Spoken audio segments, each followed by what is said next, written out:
All right, hey, tonight we are going to just do a read through of this little book, Winston Churchill, Painting as a Pastime, which is really nothing more than a long essay. Not sure if we're going to make it. The pages aren't numbered, but I guess it's about 60 pages or so. Um, Relatively, I would say, medium sized font, not a lot of words. So I'm hoping we can get through it in one sitting. In the meantime, what I'll do as well as I flip the screen here is show you some of the plein air paintings that I've had the opportunity to work on this spring. So we have a little sunrise scene here, a little brook, which is kind of in a nondescript area alongside of a roller rink, little space within our neighborhood alongside of our lake. There's a little trail that runs through. My wife Janine's peonies out on the back deck on our little um, table, little hidden gem, little drainage creek that flows underneath a road and a stone bridge. Skytop Lodge, painted that near sunrise. 18th hole on Skytop Lodge. They have open plein air day for days. And then here is the creek that runs from the waterfall on their property as well. And I was able to paint this on plein air. So getting some work done, and that's in addition to the deer head in painting that I did a little earlier this spring. So I'm going to continue to get the work in and hopefully, obviously, sell some paintings and see some interesting things along the way. So excuse my little shoddy camera work. I'm going to go ahead and slide this out of the way, make more room for this, and we will move this completely here. Sorry. It's still drying. Here we go. Winston Churchill, painting as a pastime.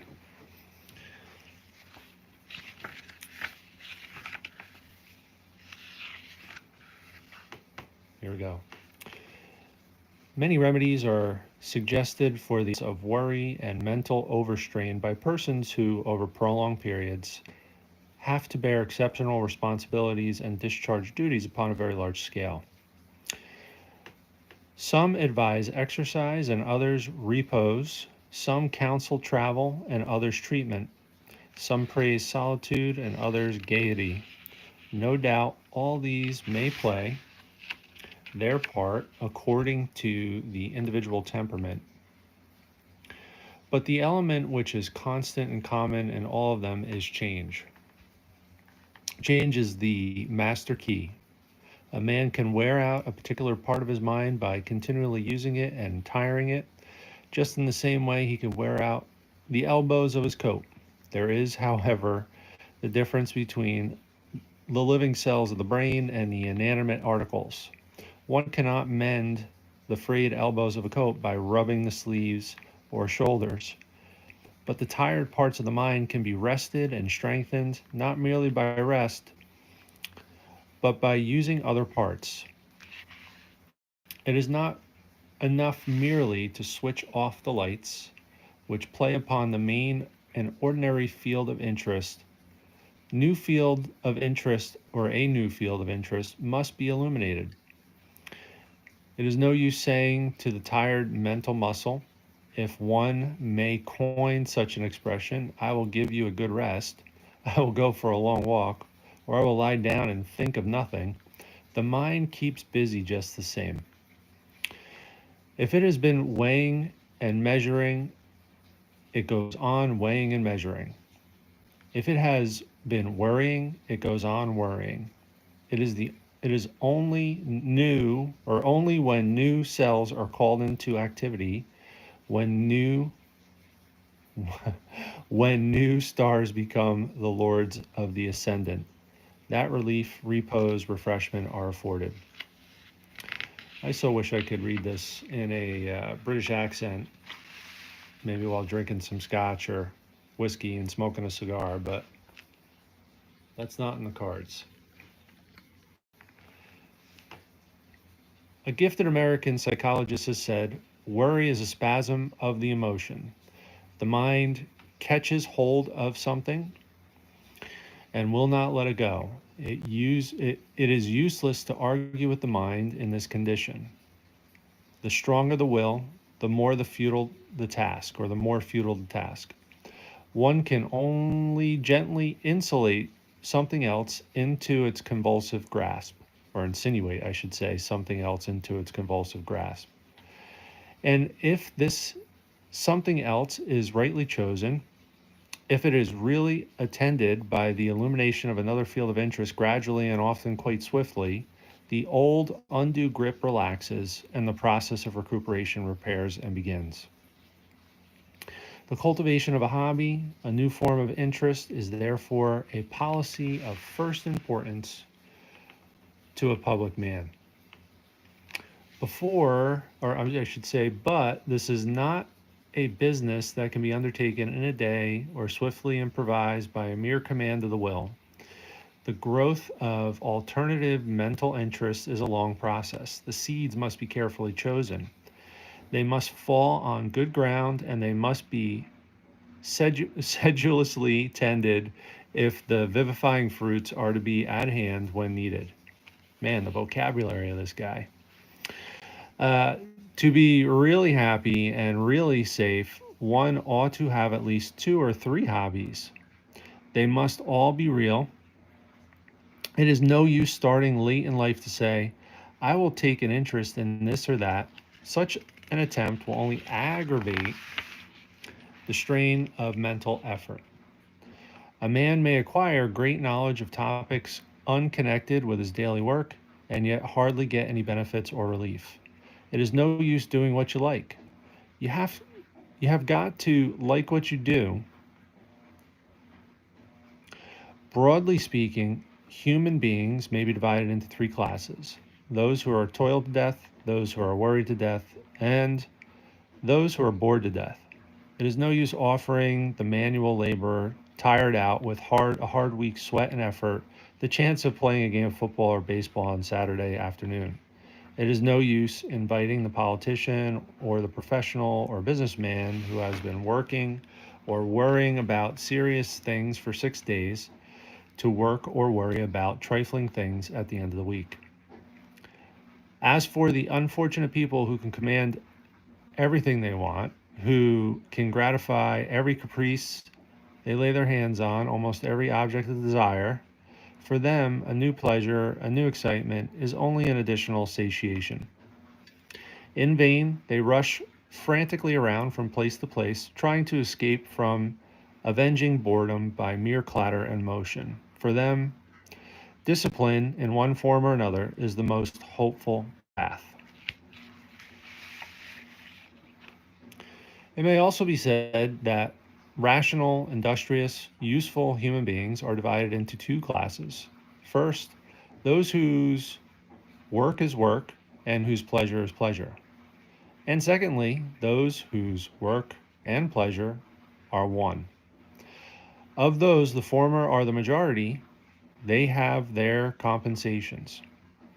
The long hours in the office or factory bring with them as their reward not only the means of sustenance, but a keen appetite for pleasure, even in its simplest and most modest forms.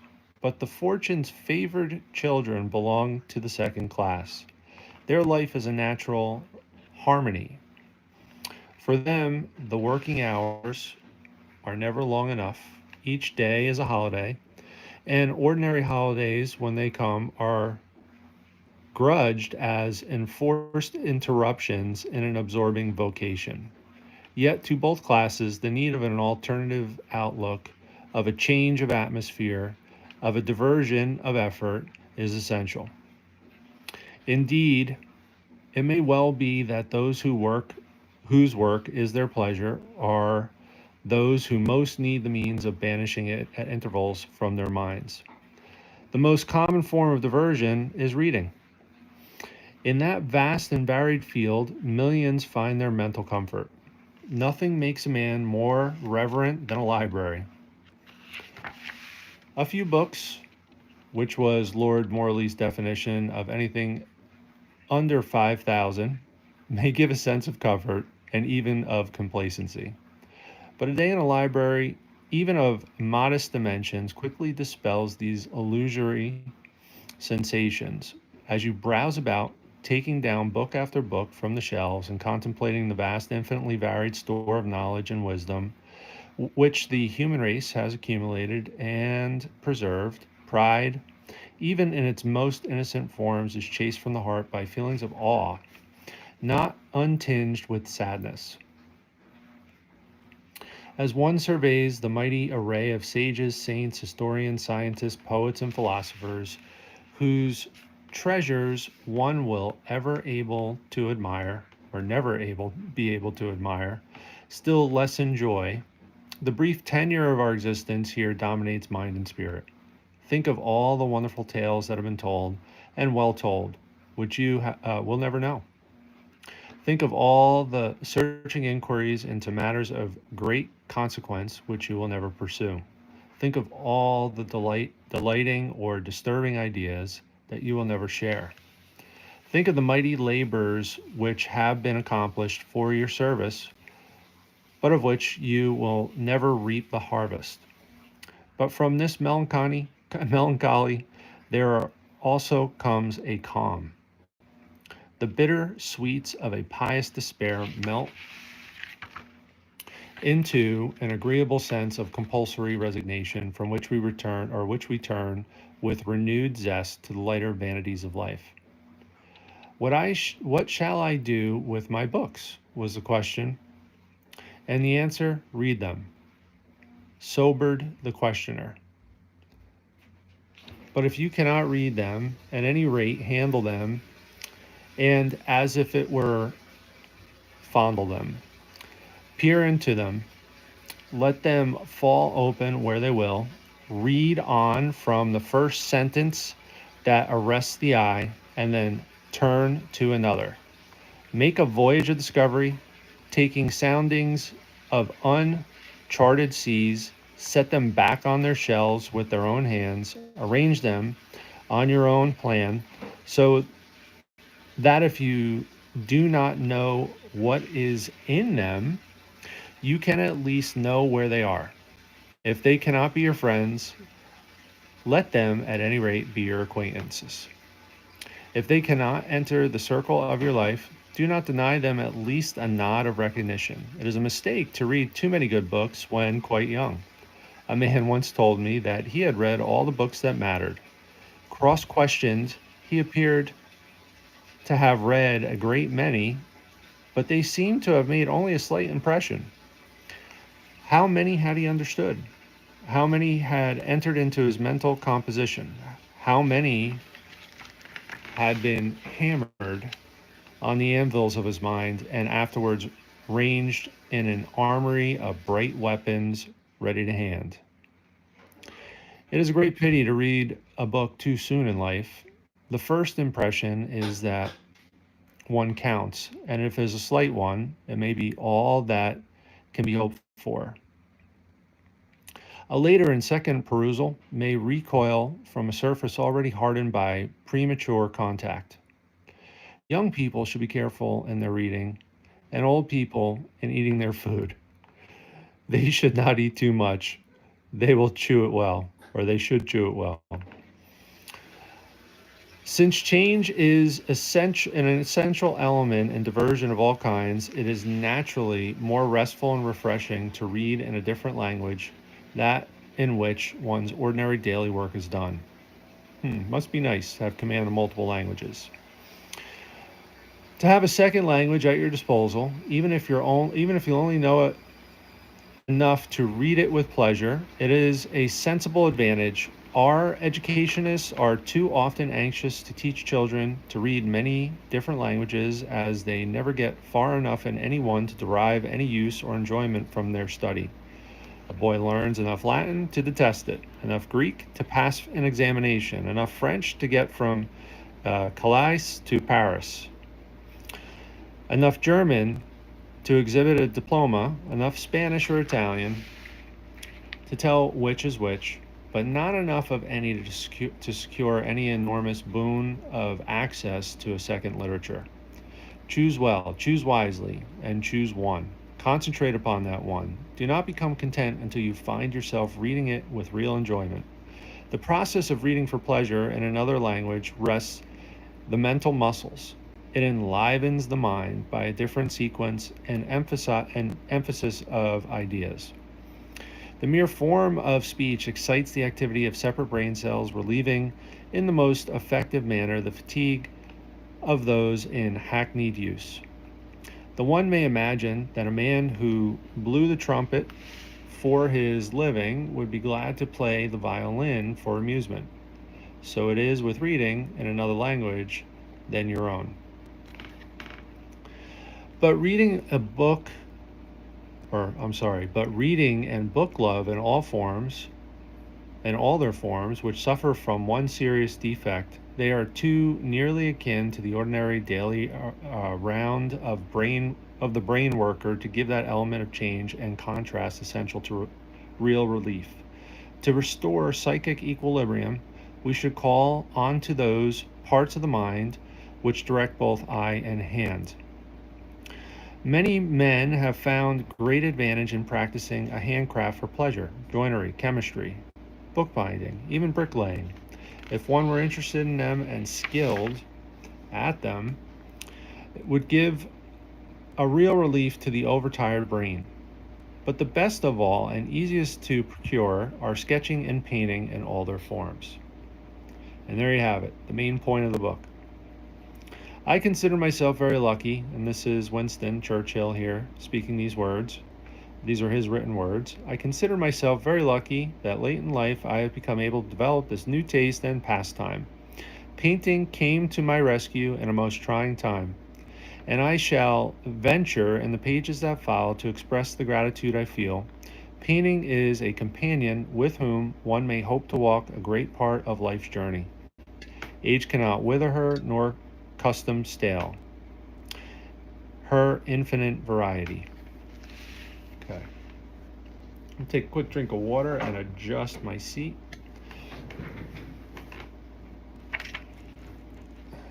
Now we get into the meat and potatoes, where he talks about the actual benefits and the effects that learning to paint have had on him and how he's improved as a painter.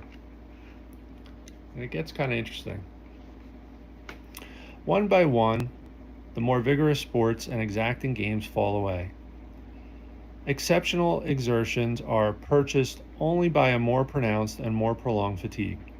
Muscles may relax, and feet and hands slow down. The nerve of the youth and manhood may become less trusty, but painting is a friend who makes no undue demands, excites no exhausting pursuits, keeps faithful pace even with feeble steps, and holds her canvas as a screen between us and the envious eyes of time or the surly advance of decrepitude. Happy are the painters, for they shall not be lonely. Light and color, peace and hope will keep them company to the end, or almost to the end of the day. To have reached the age of 40 without ever handling a brush or fiddling with a pencil, to have regarded with mature eye the painting of pictures of any kind as a mystery, to have stood agape before the chalk of the pavement artist, and then suddenly to find oneself plunged in the middle of a new intense form of interest and action with paint and palettes and canvas, and to not be discouraged by results, is an astonishing and enriching experience. I hope it may be shared by others.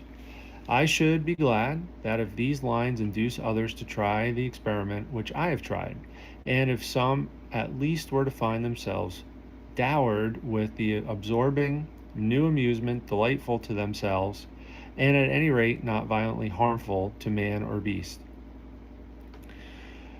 They say men get softer. This is me now. They say men get softer in the heart as they age, and I imagine that might be evidence of that.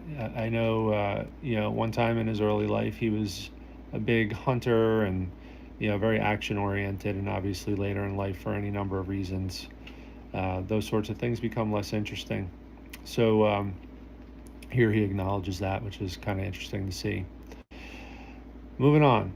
I hope this is modest enough because there is no subject on which I feel more humble, or yet at the same time more natural. I do not presume to explain how to paint, but only how to get enjoyment. Do not turn the superior eye of critical passivity upon these efforts. Buy a paint box and have it a try. If you need something to occupy your leisure, to divest your mind from daily round, to illuminate your holidays, do not be too ready to believe that you cannot find what you want here. Even at the advanced age of 40, it would be a sad pity to shuffle or scramble along through one's playtime with golf and bridge, pottery or pottering, loitering, shifting from one heel to the other, wondering what on earth to do.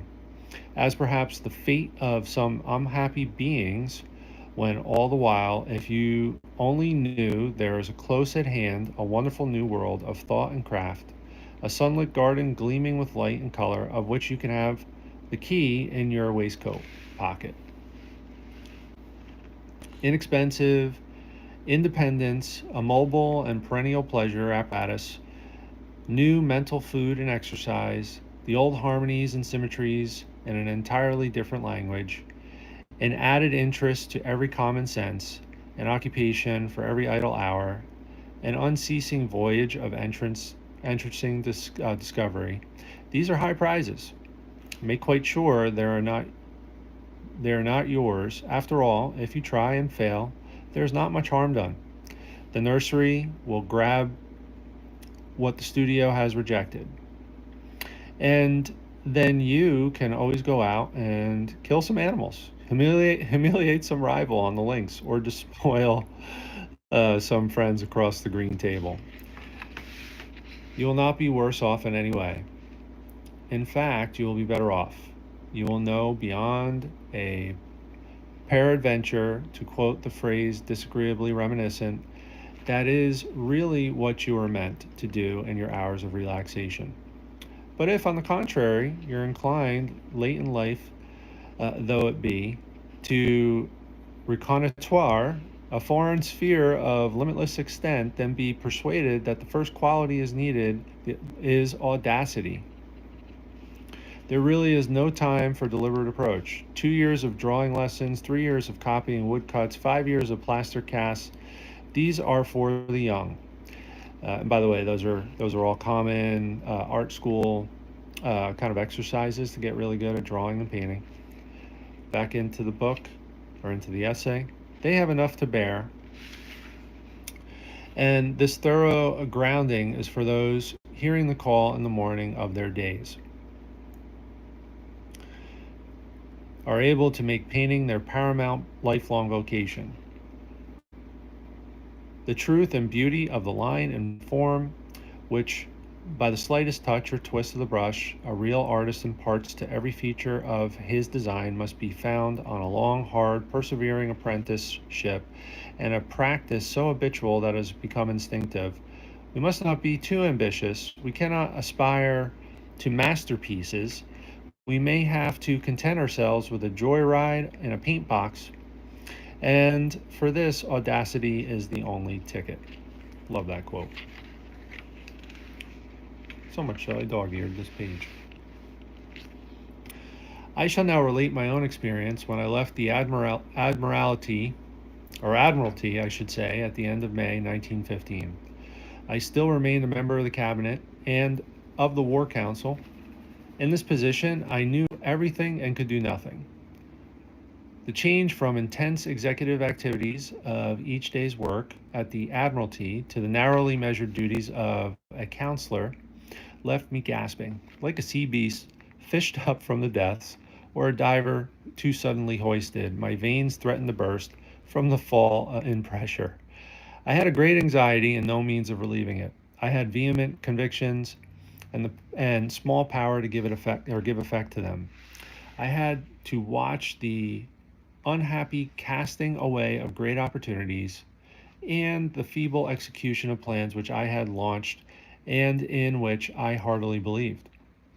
I had long hours of utterly unwanting leisure in which to contemplate the frightful unfolding of the war.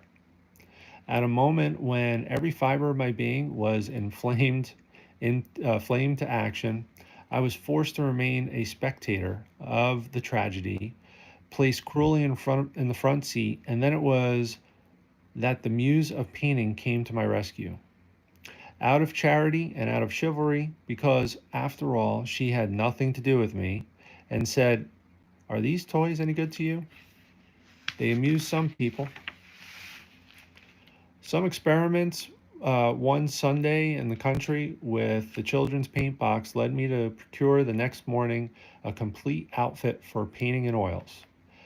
Having bought the colors, an easel, a canvas, the next step was to begin.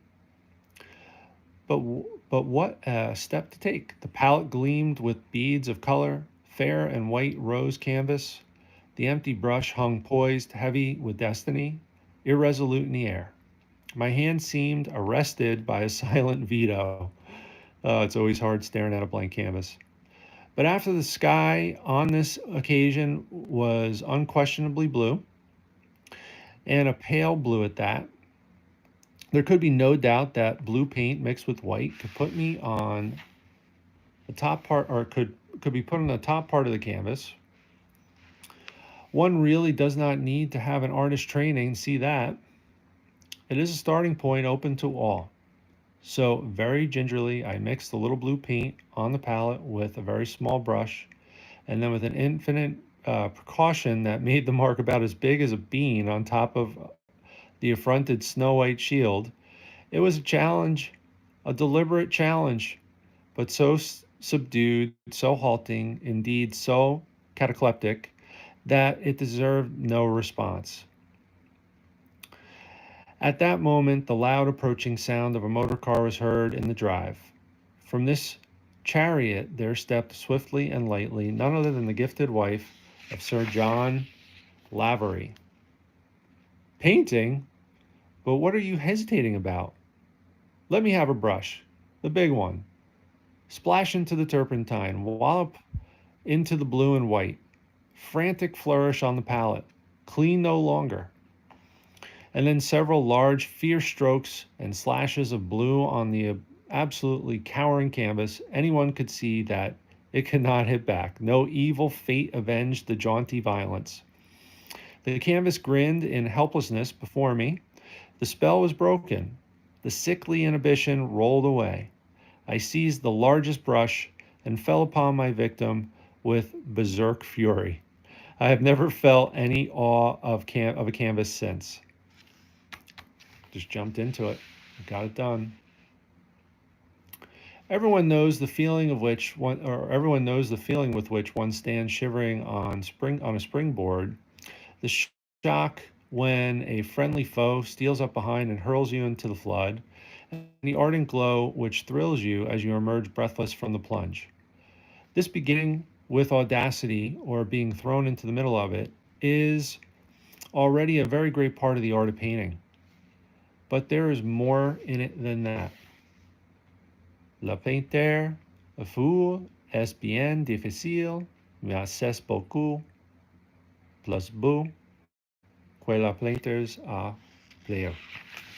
My French is horrible, so I don't know what that means. If my pronunciation was wrong, I apologize.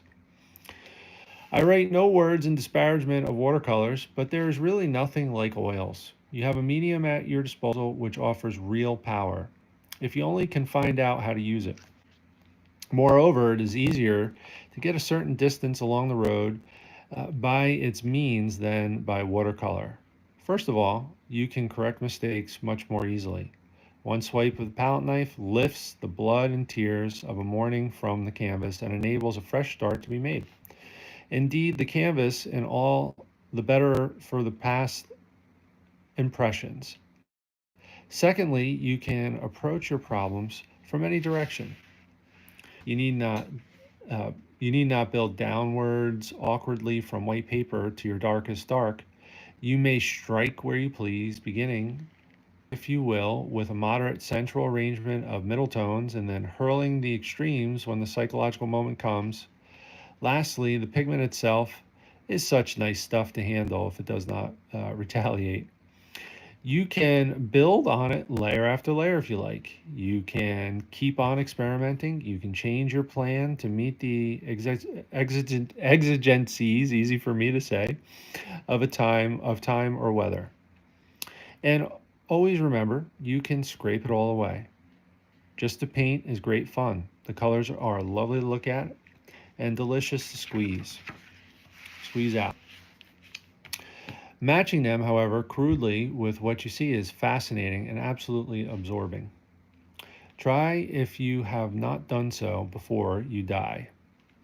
As one slowly begins to escape from the difficulties of choosing the right colors and laying them on the right places in the right way, wider considerations come into view.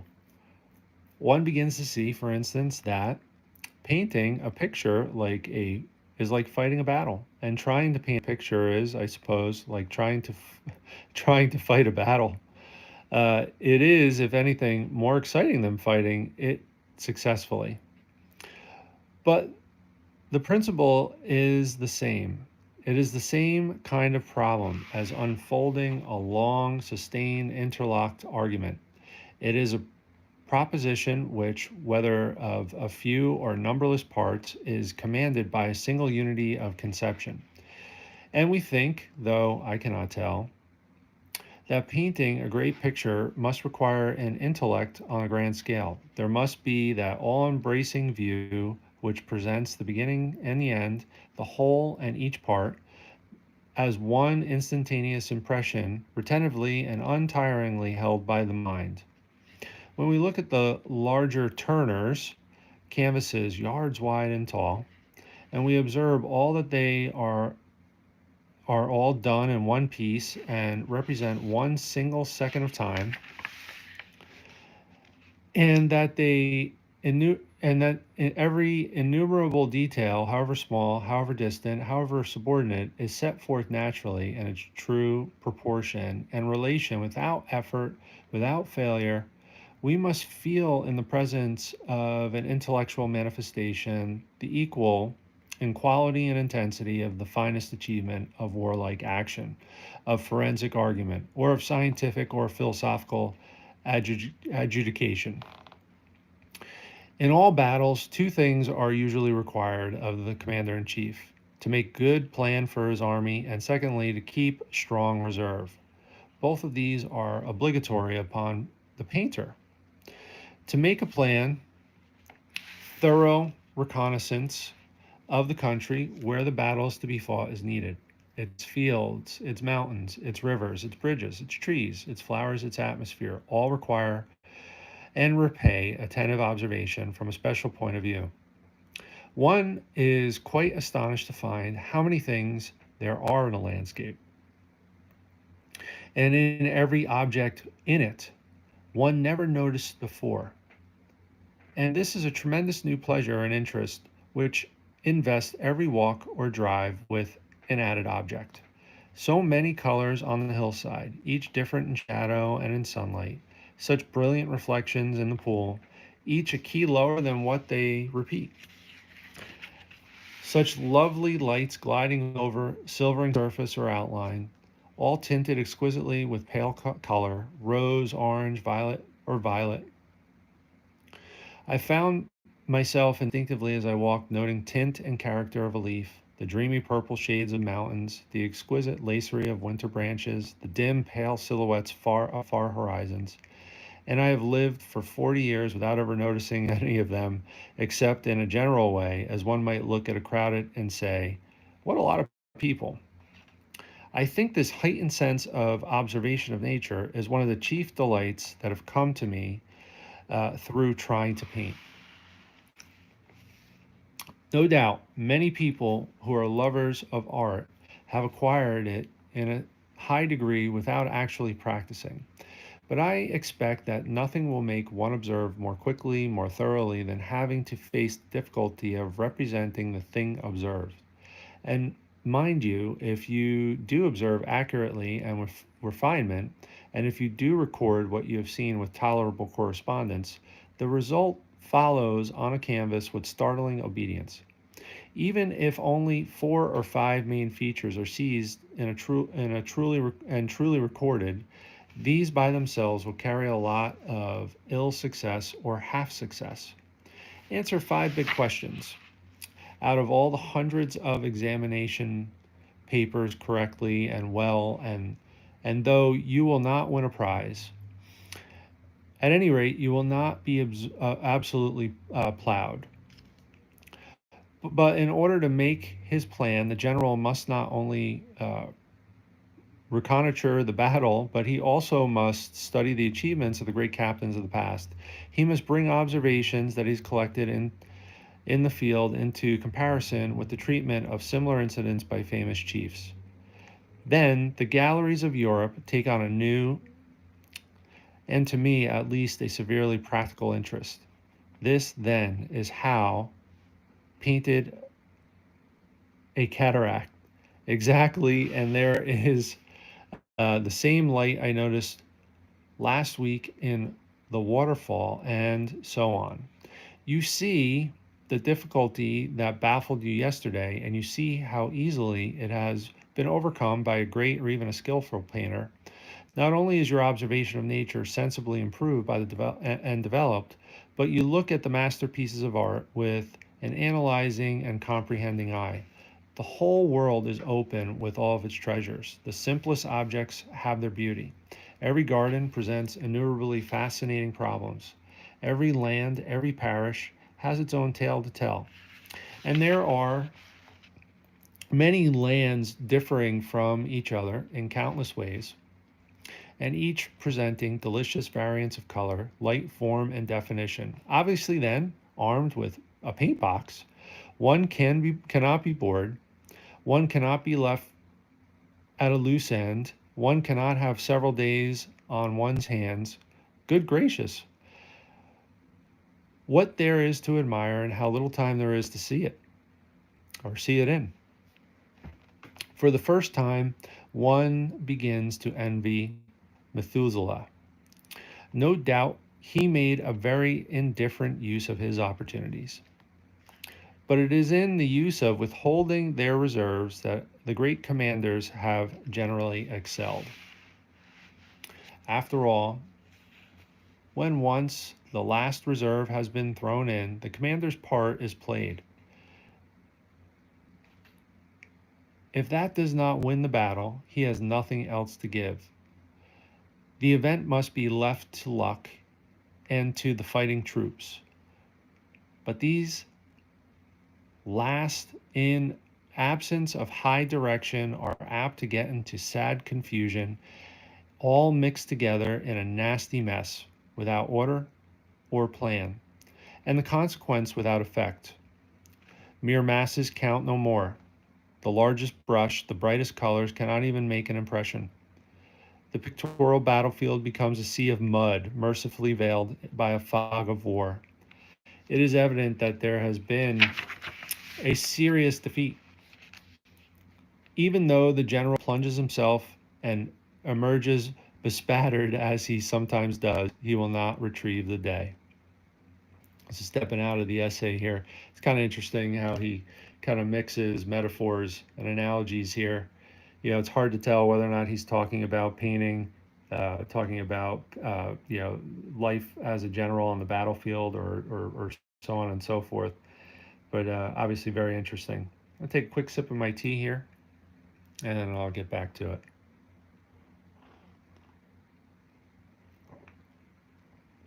it.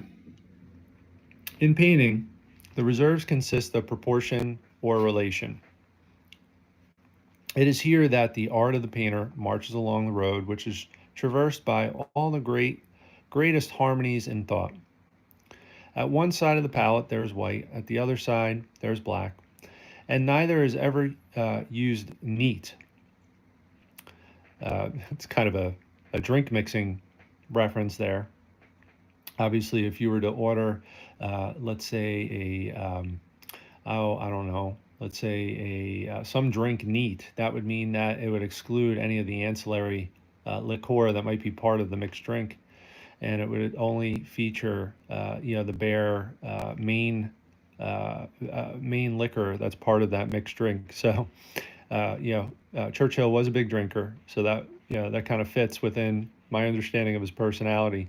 What he's saying here is that black or white itself, without any other pigments mixed in, would never be used. At least with his style of painting, that's a common kind of philosophical belief amongst painters, representative painters. Now back into the essay. Between these two rigid limits, all the action must lie. All the power required must be generated. Black and white themselves, placed in juxtaposition, make no great impression, and yet they are the most that you can do in pure contrast. It is wonderful, after one has tried and failed often, to see how easily and surely the true artist is able to reproduce every effect of light and shade, of sunshine and shadow, of distance or nearness, simply by expressing justly the relations between different planes and surfaces with which he is dealing. We think that this is found upon a sense of proportion, trained no doubt by practice, but which in its essence is a frigid manifestation of mental power and size. We think that the same mind's eye can justly survey and appraise and prescribe beforehand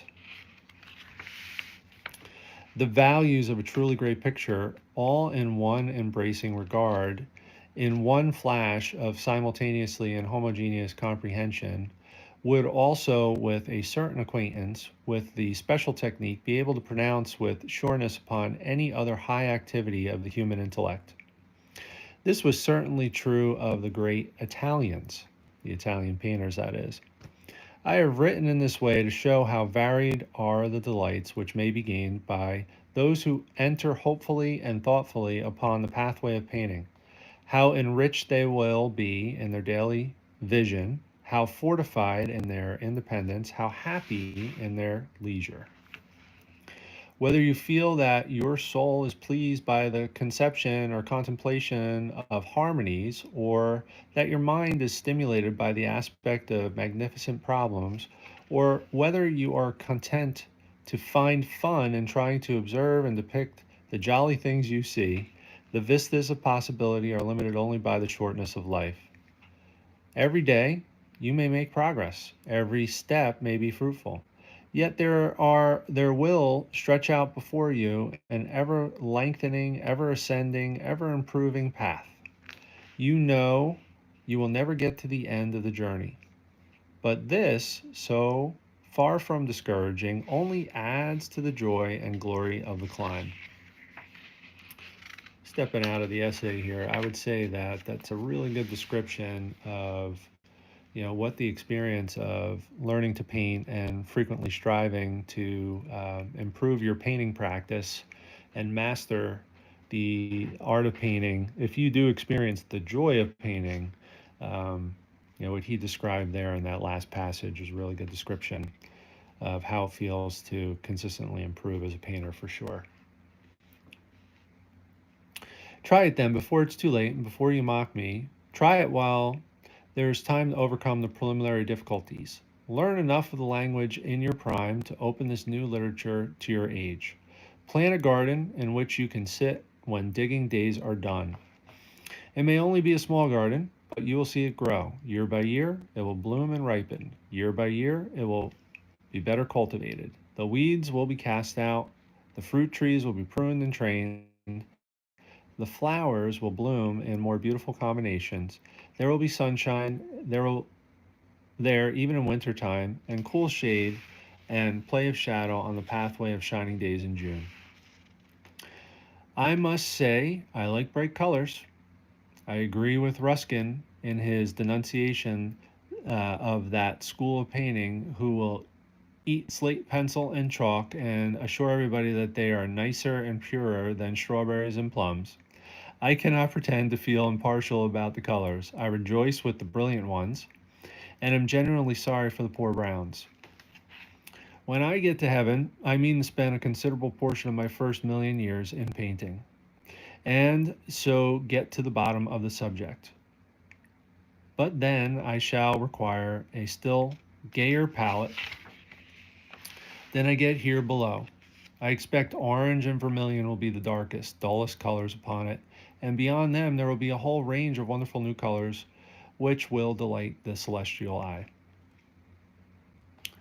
Chance led me one autumn to a secluded nook on the Côte d'Azur between Marseille and Toulon, and there I fell in with one or two painters who reveled in the methods of the modern French school. These were disciples of Cézanne.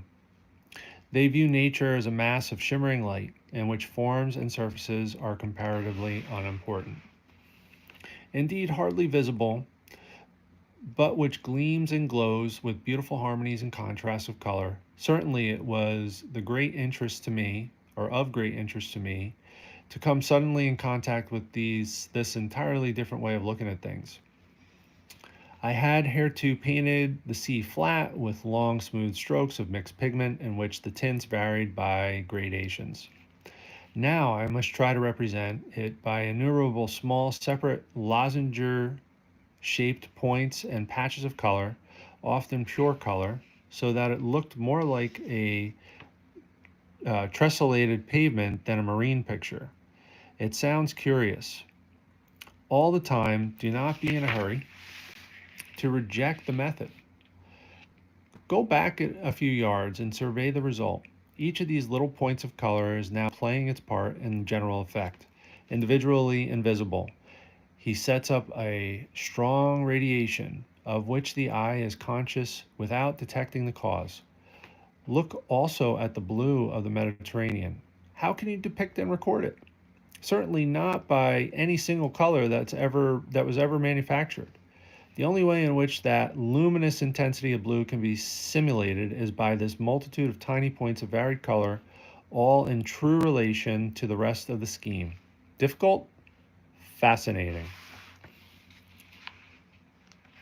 So I'm just going to pause here, take another sip of tea. I'm going to mention the fact that we're well more than halfway done, and we'll get through this. I think we can.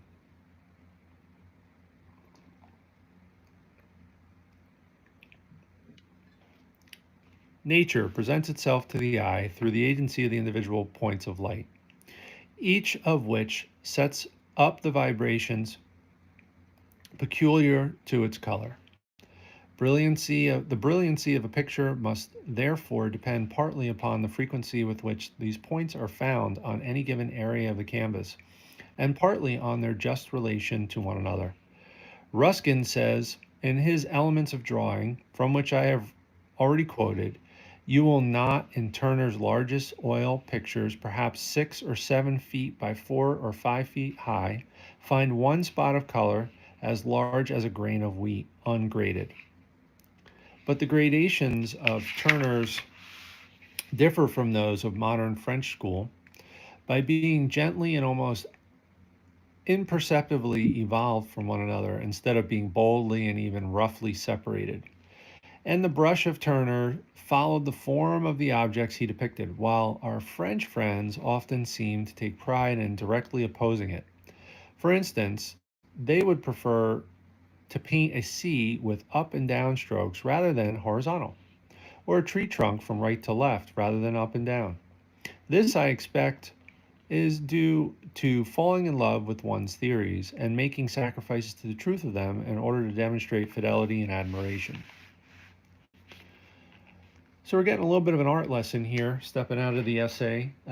We're getting kind of like his opinion and assertions as to how these different schools of painting work, and he's using reference to specific artists, including Turner and Cézanne.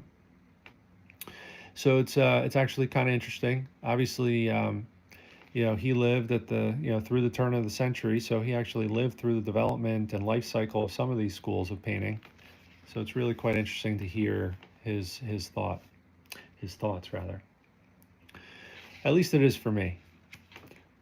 But surely we owe a debt to those who have so wonderfully vivified, brightened, and illuminated modern landscape painting. Have not Monet, Cézanne, and Matisse rendered to painting something of the same service with which Keats and Shelley gave to poetry after the solemn and ceremonious literacy and perfections of the 18th century. They have brought back to the pictorial art a new draft of joie de vivre, and the beauty of their work is instinct with gaiety and floats in sparkling air. So those French Impressionists, I think he was a fan of for sure. I do not expect these masters would particularly appreciate my defense, but I must avow, boy, he was so humble. I must avow an increasing attraction to the work. Lucid and exact expression of one of the characteristics of the French mind. The French language has been made the instrument of the admirable gift.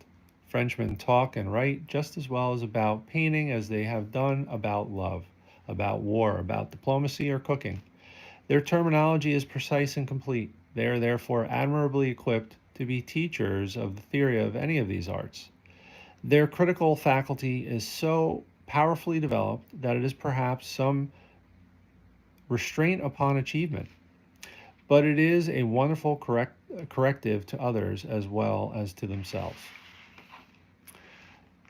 My French friend, for instance, after looking at some of my daubs, took me around to the galleries of Paris, pausing here and there. Wherever he paused, I found myself before a picture which I particularly admired. He then explained that it was quite easy to tell from the kind of things that I'd been trying to do and what were the things I liked. Never having taken any interest in pictures till I tried to paint, I had no preconceived opinions. I just felt, for reasons I could not fathom, that I liked some much more than others. I was astonished at anyone else's or anyone that anyone else should, on the most cursory observation of my work, be able so surely to divine a taste which I had never consciously formed. My friend said that it's not a bad thing to know nothing at all about pictures, but to have a matured mind trained for other things and a new strong interest for painting. The elements are there from which a true taste in art can be formed with time and guidance, and there are no obstacles or imperfect conceptions in the way. I hope this is true. Certainly, the last part is true. So here, in such an efficient way, he's talking about the benefit of approaching painting as a beginner, and he's also talking about the benefit of studying the greats. And I must say, no truer words have been spoken, at least about painting. One of the wonderful things about painting, I'm stepping out of the essay here, that I find myself relearning over and over again, is that like many other crafts, many other areas of study, there's an infinite knowledge base to draw from. It's impossible to know everything. And every time you look at a blank canvas or you look at a scene and think about how you're going to render it, or tap into your imagination thinking about how you're going to build a painting, you are actually kind of put in your place. And if you're honest, I think in most instances, with the exception of a few rare geniuses, I would imagine, you're stuck in that beginner mode.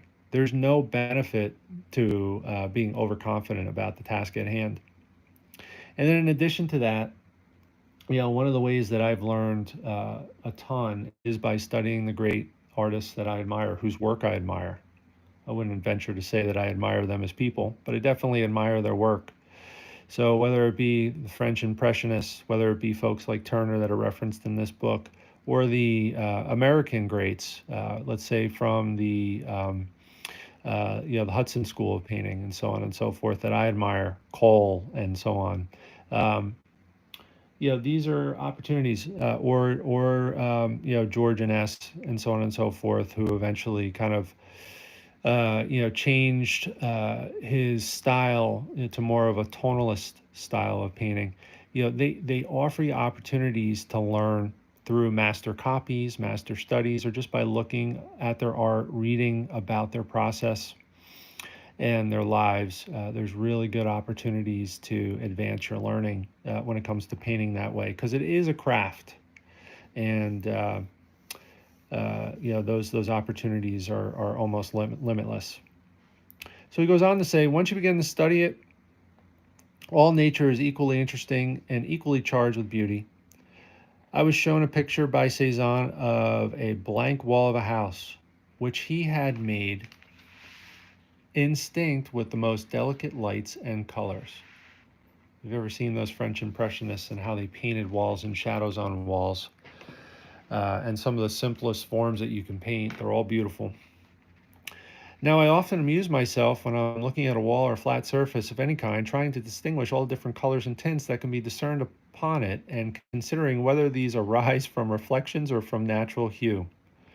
You would be astonished at the first time you tried to see this and how many and what beautiful colors there are, even in the most commonplace objects. And the more carefully and frequently you look, the more variations do you perceive.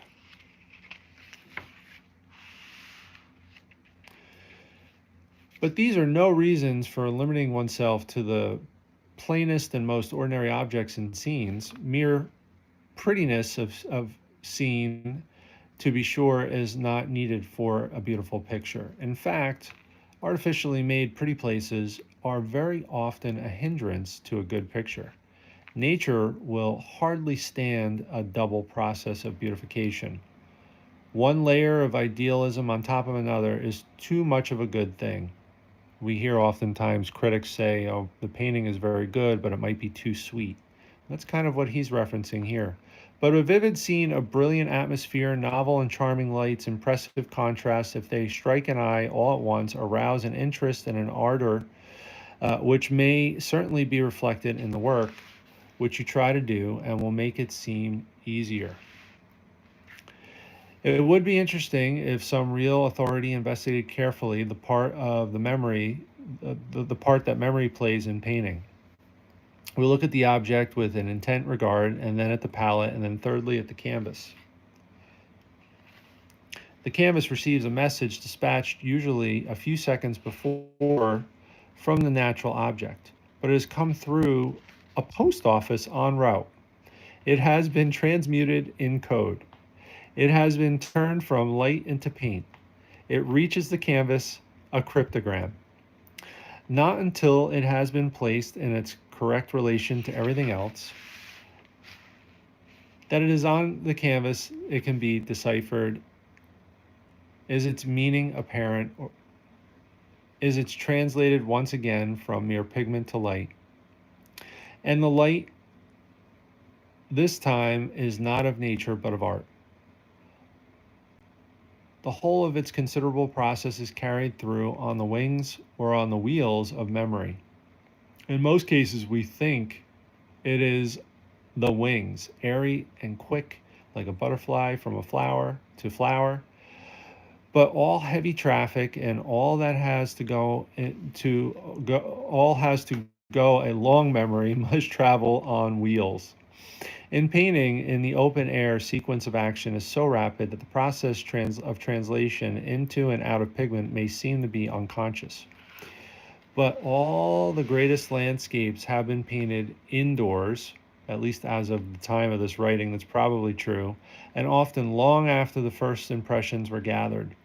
In a dim cellar, the Dutch or Italian master recreated gleaming ice of the Netherlands Carnival, or the lustrous sunshine of Venice or the Campagna. Here, then, is required a formidable memory of the visual kind. Not only do we develop our powers of observation, but also those of carrying the record, of carrying it through an extraneous medium, and of reproducing it hours, days, or even months after the scene has vanished or sunlight has died. I was told by a friend that when Whistler guided a school in Paris, he made his pupils observe their models on the ground floor and then run upstairs and paint their pictures piece by piece on the floor above. As they became more proficient, he put their easels up a story higher, till at last the elite were scampering with their decisions up 6 flights, up into an attic, praying it would not evaporate on the way. This is perhaps only a tale, but it shows effectively of what enormous importance a trained, accurate, retentive memory must be to an artist, and conversely, what a useful exercise painting may be for the development of an accurate and retentive memory. So much there to chew on with regards to painting and the adventures that you can take and the training that you could apply to improving the craft. Um, kind of interesting to hear it in his words, though. There's no better exercise for the would-be artist than to study and devour a picture, and then, without looking at it again, attempt the next day to reproduce it. Nothing can more accurately measure the progress both of observation and memory. It is still harder to compose out of many separate, well retained impressions, aided through they be by sketches and color notes, a new complete conception. But this is the only way in which great landscapes have been painted, or can be painted. The size of the canvas alone precludes its being handled out of doors. The fleeting light imposes a rigid time limit. The same light never returns. One cannot go back day after day without the picture getting stale. The painter must choose between a rapid impression, fresh and warm and living, but probably deserving only of a short life, and the cold, profound, intense effort of memory, knowledge, and the willpower, prolonged perhaps for weeks, from with a masterpiece can alone result. It is much better not to fret too much about the latter. Leave to the masters the art trained by a lifelong devotion of wonderful process of picture building and picture creation. Go out into the sunlight and be happy with what you see. So again, he's speaking to somebody who is considering painting as a vocation, maybe a little bit more than a hobby, and really focusing on trying to encourage the cultivation of the joy of painting. And if somebody strains to actually paint a masterpiece or aims at perfection, so quite often you lose some of the wonderful effects that can happen, through some of the more quicker ways with which we might approach a painting. Moving on. Painting is complete as a distraction. I know of nothing which, without exhausting the body, more entirely absorbs the mind. Whatever the worry of the hour or the threat of the future, once the picture has begun to flow along, there is no room for them in the mental screen. They pass out into shadow and darkness. All one's mental light, such as it is, becomes concentrated on the task. Time stands respectfully aside, and it is only after many hesitations that luncheon knocks gruffly at the door. When I have had to stand up on a parade, or even, I regret to say, in church for half an hour at a time, I have always felt that the erect position is not natural to man and only has been painfully acquired, and it is only with fatigue and difficulty maintained. But no one who is fond of painting finds the slightest inconvenience as long as the interest holds in standing to paint for 3 or 4 hours at a stretch. Lastly, let me say a word on painting as a spur to travel. There's really nothing like it. Every day and all day is provided with its expedition and its occupation, cheap, attainable, innocent, absorbing, recuperative. The vain racket of the tourist gives peace or place to the calm enjoyment of the philosopher, intensified by an enthralling sense of action and endeavor. Every country where the sun shines and every district in it has a theme of its own.